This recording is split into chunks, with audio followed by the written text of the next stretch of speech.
ರಾಜ್ಯದಲ್ಲಿ ಮಾಟ ಮಂತ್ರದ ಪಾಲಿಟಿಕ್ಸ್ ಸದ್ದು ಮಾಡ್ತಿದೆ.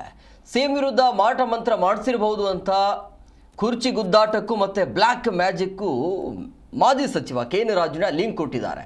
ಅದರ ಒಂದು ವರದಿ ನಿಮ್ಮ ಮುಂದೆ. ಸಿಎಂ ವಿರುದ್ಧ ಆಗಿದೆಯಾ ಮಾಟ ಮಂತ್ರದ ಪ್ರಯೋಗ? ಕುರ್ಚಿ ಗುದ್ದಾಟದ ಲಿಂಕ್ ಕೊಟ್ರ ಕೆ.ಎನ್. ರಾಜಣ್ಣನವರೇ ಮಾಡಿಸಿರಬಹುದು ಎಂದ ಬಾಲಕೃಷ್ಣ. ನಾನು ಒಂದೊಂದ್ಸರಿ ಸಿಎಂ ಇಷ್ಟೊಂದು ಅಸಹಾಯಕರ ಆಗ್ತಾ ಇದಾರಲ್ಲ ಅಂತಕ್ಕಂಥದ್ದು ನೋಡಿದಾಗ ಯಾರಾದರೂ ಮಾಟ ಮಂತ್ರ ಮಾಡಿಸ್ಬಿಟ್ಟವ್ರೇನೋ ಅವ್ರ ಮೇಲೆ ಸ್ವಲ್ಪ ವಿಚಾರ ಮಾಡ್ತಾ ಇದ್ದೀನಿ. ಎಸ್, ಕೇಳಿದ್ರಲ್ಲ, ಸಿಎಂ ವಿರುದ್ಧ ಮಾಟ ಮಂತ್ರದ ಪ್ರಯೋಗ ಆಗಿರಬಹುದು, ಅದಕ್ಕೆ ಅವರು ಅಸಹಾಯಕರಾಗಿದ್ದಾರೆ ಅನ್ಸುತ್ತೆ ಅಂತ ನಿನ್ನೆ ಮಾಜಿ ಸಚಿವ ಕೆ.ಎನ್. ರಾಜಣ್ಣ ಬಾಂಬ್ ಹಾಕಿದ್ರು. ಇದು ಭಾರಿ ಸಂಚಲನಕ್ಕೂ ಕಾರಣ ಆಗಿದೆ. ಪವರ್ ಶೇರಿಂಗ್ ಉದ್ದಾಟಕ್ಕೂ ಮಾಟದ ಪ್ರಯೋಗಕ್ಕೂ ಲಿಂಕ್ ಕೂಡ ಕೊಟ್ಟಿದ್ದಾರೆ. ಈ ಹಿಂದೆ ಡಿ.ಕೆ. ಶಿವಕುಮಾರ್ ಅವರು ಕೂಡ ತಮ್ಮ ವಿರುದ್ಧ ಮಾಟ ಮಂತ್ರ ಮಾಡಿಸಿದ್ದಾರೆ. ಕಪ್ಪು ಕೋಳಿ, ಹಂದಿ, ಕೋಣಗಳನ್ನು ಬಲಿ ಕೊಟ್ಟಿದ್ದಾರೆ ಅಂತ ಸ್ಫೋಟಕ ಹೇಳಿಕೆ ನೀಡಿದ್ರು. ನಂತರ ಪ್ರಮುಖ ದೇವಸ್ಥಾನಗಳಿಗೆ ಹೋಗಿ ಶಕ್ತಿಶಾಲಿ ಹೋಮ ಯತ್ನಗಳನ್ನ ಮಾಡಿಸಿದ್ರು. ಸಿಎಂ ಸಿದ್ದರಾಮಯ್ಯ ವಿರುದ್ಧವೂ ಅಂಥದ್ದೇ ಮಾಟದ ಪ್ರಯೋಗ ಆಗಿರಬಹುದಾ ಅಂತ ಕೆ.ಎನ್. ರಾಜಣ್ಣ ಸಂಶಯವನ್ನ ಪಟ್ಟಿದ್ದಾರೆ. ಕೇರಳಕ್ಕೂ ಹೋಗಿ ಇನ್ವೆಸ್ಟಿಗೇಷನ್ ಮಾಡಿಸುವುದಾಗಿ ಹೇಳಿದ್ದಾರೆ.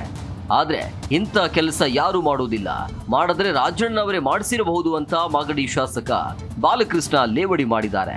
ಮಾಟದ ಮೂಲಕ ಯಾರದೋ ಬಾಯಿ ಮುಚ್ಚಿಸಲು ಆಗಲ್ಲ, ಮಾಟ ಮಾಡಿಸುವವರ ಕುಟುಂಬವೇ ಸರ್ವನಾಶ ಆಗಿಬಿಡುತ್ತೆ ಅಂತ ತಿರುಗೇಟು ನೀಡಿದ್ದಾರೆ.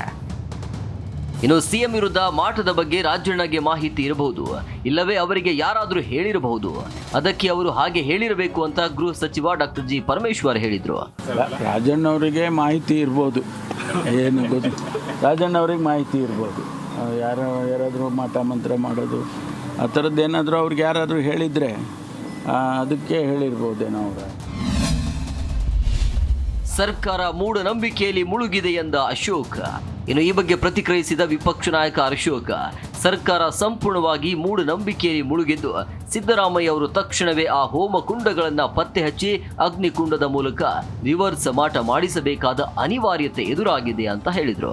ಅಲ್ಲದೆ ನಿಖಿಲ್ ಕುಮಾರಸ್ವಾಮಿ ಕೂಡ ಮಾತನಾಡಿ, ನನಗೆ ಮಾಟ ಮಂತ್ರದ ಬಗ್ಗೆ ಅಷ್ಟು ಅರಿವಿಲ್ಲ, ನಾವು ದೈನಂದಿನ ದೇವರ ಮೇಲೆ ನಂಬಿಕೆ ಇಟ್ಟಿದ್ದೇವೆ, ನಮ್ಮಿಂದ 4 ಜನರಿಗೆ ಒಳ್ಳೆಯದು ಆಗಬೇಕು ಅಂತ ಹೇಳಿದ್ರು. ಮುಖ್ಯಮಂತ್ರಿ ಮಾಟ ಮಂತ್ರ ಮಾಡಿಸಿದ್ದಾರೆ ಅಂತ ಹೇಳಿದ್ರೆ ಇನ್ನು ಸರ್ಕಾರ ಪೂರ್ತಿ ಮಾಟ ಮಂತ್ರದಲ್ಲೇ ಮುಳುಗೋಗಿದೆ ಅಂತ ಅನಿಸ್ತೈತೆ. ನನಗನ್ಸುತ್ತೆ ಸಿದ್ದರಾಮಯ್ಯನವ್ರು ಈಗ ರಾಜಣ್ಣನ ಮಾತು ಕೇಳ್ಬಿಟ್ಟು ಆ ಮಾಟ ಮಂತ್ರನ ರಿವರ್ಸ್ ಮಾಡೋಕ್ಕೆ ಏನಾದರೂ ಮಾಟ ಮಂತ್ರ ಮಾಡಬೇಕು.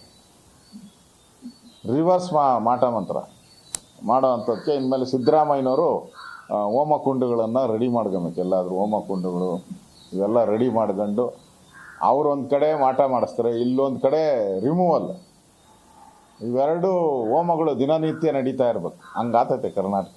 ನನಗೆ ಮಾಟ ಮಂತ್ರದ ಬಗ್ಗೆ ಯಾವುದೇ ಅಷ್ಟು ಅರಿವಿಲ್ಲ, ಅದ್ರ ಬಗ್ಗೆ ಅಷ್ಟು ನನಗೆ ಮಾಹಿತಿನೂ ಇಲ್ಲ, ಪರಿಜ್ಞಾನವೂ ಇಲ್ಲ.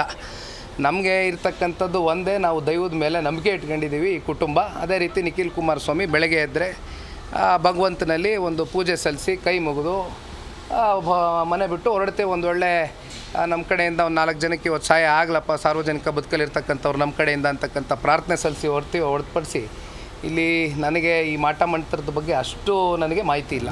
ಒಟ್ನಲ್ಲಿ ರಾಜಣ್ಣನವರ ಹೇಳಿಕೆ ರಾಜ್ಯ ಕಾಂಗ್ರೆಸ್ ಪಾಳಯದಲ್ಲಿ ತೀವ್ರ ಚರ್ಚೆ ಹುಟ್ಟು ಹಾಕಿದೆ. ರಾಜ್ಯದಲ್ಲಿ ಮಾಟ ಮಂತ್ರದ ಪಾಲಿಟಿಕ್ಸ್ ನಡೀತಿದೆಯಾ?